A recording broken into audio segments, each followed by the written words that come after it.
കുട്ടികൾക്ക് കുളത്ത് പോകണമെന്ന് ഒരേ വാശി. ചേച്ചി മക്കൾ വന്നോണ്ട് ഇവിടെ ഇങ്ങനെയൊക്കെയാ കേട്ടോ. അപ്പം ഞാനും കരുതി ഞാനും പോവാന്ന്. കണ്ണനും അതൊക്കെ ഒരു ഇഷ്ടമാവുമല്ലോ.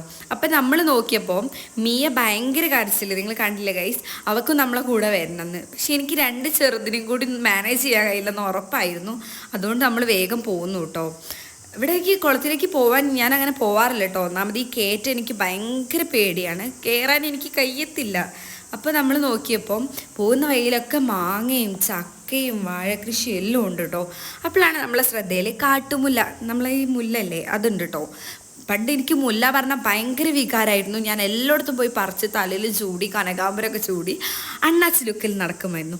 ഇപ്പോൾ ട്രഡീഷണൽ ലുക്കിന് മാത്രമേ യൂസ് ആക്കാറുള്ളൂ. എപ്പോഴെങ്കിലുമൊക്കെ ഉപയോഗിക്കും, അങ്ങനെയുള്ളൂ. അപ്പം നമ്മൾ നോക്കിയപ്പോൾ പേരക്ക മരത്തുമ്പോൾ രണ്ട് പഴുത്ത പേരക്ക. അപ്പോൾ പഴുത്തത് മാത്രം പറിക്കാൻ വിചാരിച്ചു. അപ്പോൾ കണ്ണനാണെങ്കിൽ അത് വേണം, ഒരേ നിർബന്ധം അവന്. പിന്നെ അവൻ അങ്ങനെ പറഞ്ഞപ്പോൾ എനിക്കൊരു ഇതായി, ഞാൻ എന്തായാലും പറിച്ചു കൊടുക്കണ്ടേ. അപ്പോൾ ഞാൻ വിചാരിച്ചു പറിക്കാന്ന്.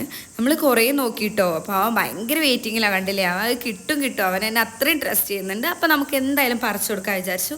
ഞാൻ വടിയൊക്കെ എടുത്ത് തോണ്ടി ലാസ്റ്റ് നമുക്ക് പേരൊക്കെ കിട്ടി ഗൈസ്. ഭയങ്കര സന്തോഷമായിരുന്നു കേട്ടോ അത് കിട്ടിയപ്പോൾ. അവനും ഭയങ്കര സന്തോഷമായി. അപ്പോൾ നമ്മൾ നോക്കിയപ്പോൾ കണ്ണൻ അത് അവരൊക്കെ കുളത്തിലേക്ക് പിന്നെ പോകാൻ തുടങ്ങി. അപ്പോൾ നമുക്കും പോകാനുള്ള നേരെ നമ്മൾ പേരയ്ക്കും കൊണ്ടാണ് കേട്ടോ പോയത്. നല്ല പഴുത്ത പേരയ്ക്കായിരുന്നു, നല്ല ടേസ്റ്റും ഉണ്ടായിരുന്നു. ഇതാണ് കേട്ടോ നമ്മളെ കുളത്തിൻ്റെ ചുറ്റുപാട്, നല്ല രസമാണ്.